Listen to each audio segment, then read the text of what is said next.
plus minus. Joylashib qolsak siz aqlingizni? Yo'q.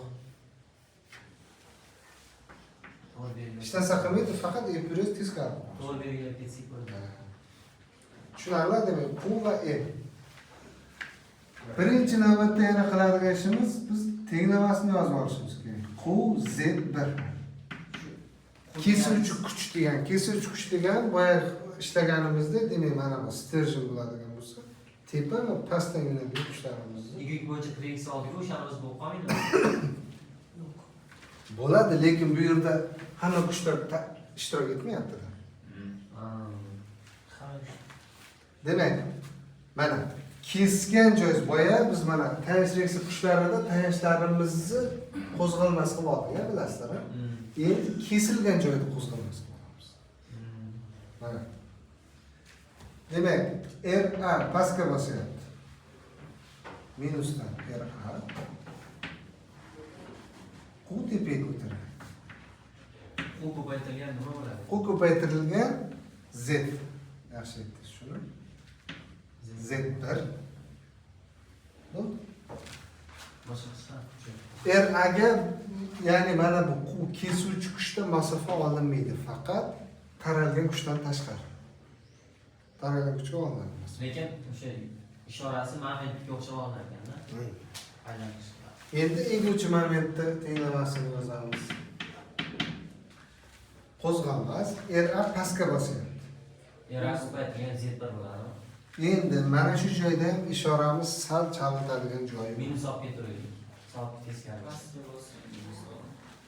Yo'q, pastga tepaga degan narsa yo'q. Minus olib keturaylik, soat teskari.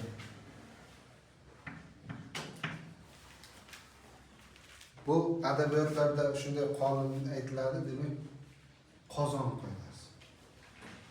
Agar mana bu ruchkani bosyapman, mana bu joydan bossam, egiladi. Ya'ni qozonni teskarisi, ya'ni qozonni teskari qo'ysangiz, xuddi shunaqa hosil bo'ladi. Tepadan bossangiz pastga bo'ladi. Tepadan bossangiz egiladi. Endi mana bu sterjinimizni biz o'rtasidan kesyapmiz-da, mana bu joyini hisoblayapmiz, to'g'rimi? Mana. Qarang. Qo'zg'almasini oldik, mana bu joy ushlab turibdi. RA pastga bosyapti. Qozon nima bo'lyapti? Pastga. Yopilyapti. Ya'ni mana minusda. Qda faqat tepaga pastga yo'nalgan kuchlarni plus minus ishora olgan bo'lsak, momentda biz tola bo'yicha olamiz. Tola, ya'ni mana bu tepaga kuch o'rtadan tepaga yo'naltiradigan bo'lsak, tepasi cho'ziladi, pasti siqiladi. Sal murakkablashib ketdi. Ana shunda Q tepaga yo'nalgan uchun shunaqa beryapti. Siz shuni boshqacha ola qolaylik. Yo'q, boshqacha bo'lish imkoni yo'q. Soatga teskari ishlash. Yo'q, momentdan bo'lmaydi. Ana shunda bu uchastkalarni o'zi. Qarang, mana. Cho'zilayotgan joy qayer? Tepasi. Tepa cho'zilyapti. Bunaqa holatda past cho'zilyapti.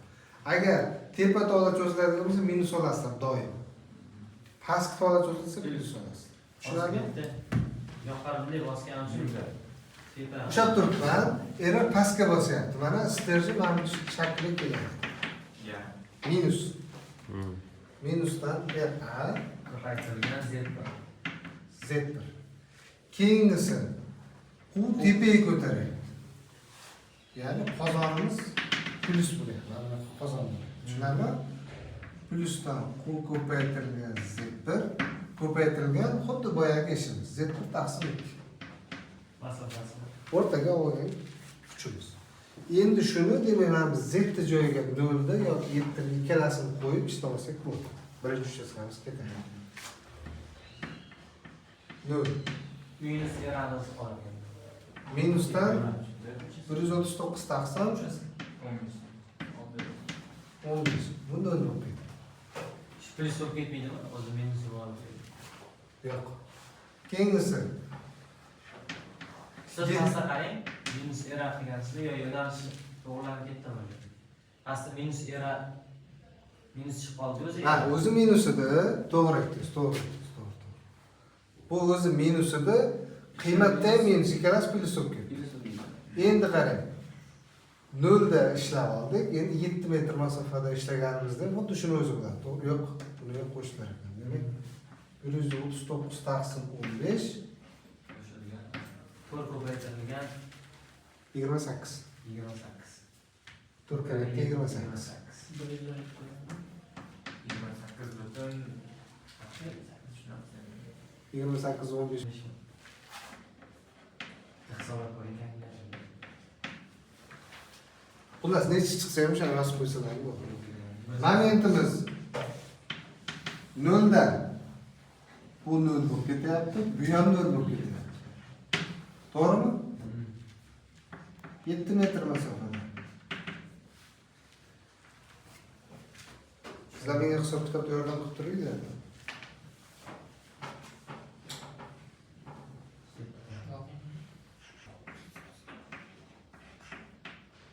Buni to'g'ri ishladikmi? To'g'ri ekansiz, to'g'ri. Birinchi uchastkamizni ishlab bo'ldik. To'g'rimi? Hech narsa qolib ketmadimi?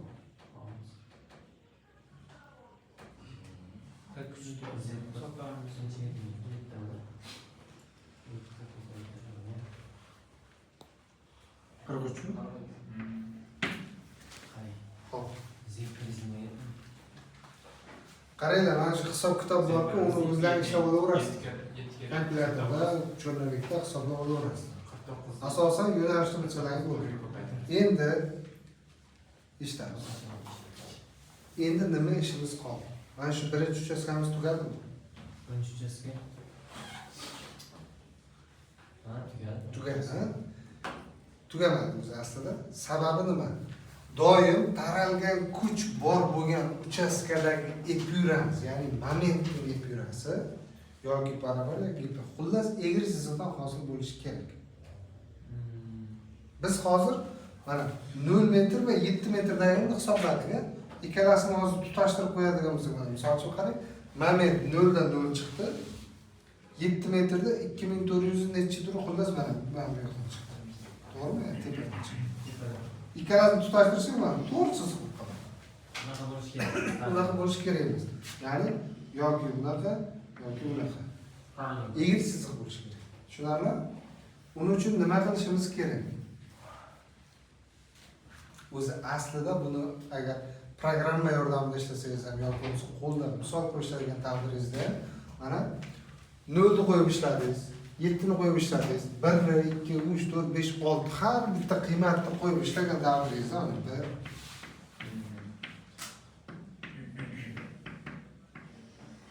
taxminan mana shunaqa chiqishi kerak. Biz shuning uchun o'rtadagi qiymat topib qo'ysak bo'ladi. 3,5. Ya'ni eng maksimal nuqta deb aytiladi bu adabiyotda. Tushunarli? Sababi 0 bilan eng maksimal nuqtamiz agar 7 da oladigan bo'lsak, o'rtamizda olib qo'yadigan bo'lsak, misol uchun. Mana bu ko'rinishda bo'lishi mumkin, bu ko'rinishda bo'lishi mumkin. Tushundingizmi? Shuning uchun mana bu joyga 3,5 qo'yib ishlab berasiz.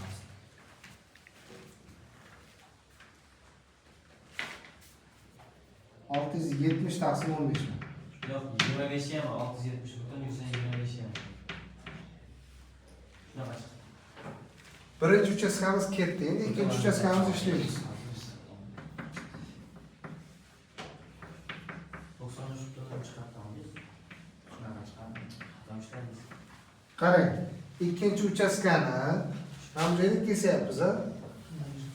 Xohlang bu tomonni oling, xohlang bu tomonni. Agar mana bu tomonda ishlaydigan bo'lsak, sizda murakkablik paydo bo'ladi. Chunki kuchlar ko'p. Epyura chizishda doim eng oddiy usul, ya'ni samarali usul, kuch qayerda kam bo'ladigan bo'lsa, shu joyda ishlaganingiz ma'qul. Bir xil chiqadimi? Qiymat bir xil chiqadi. Chizmasini chizib olaman. Hozir buni epyurasini chiza olmaymiz, birinchi uchastka. Ikkovini ishlaylik, birdan tutashtirib qo'yamiz. Faqat epyura chizish qoldi-ku.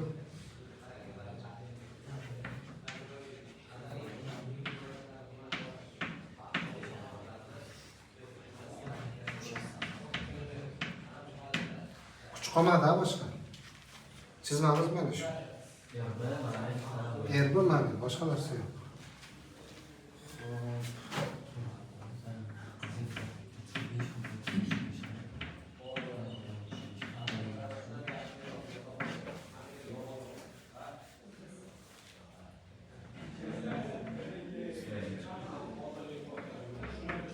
Masofamiz 8 metr qilib oldik.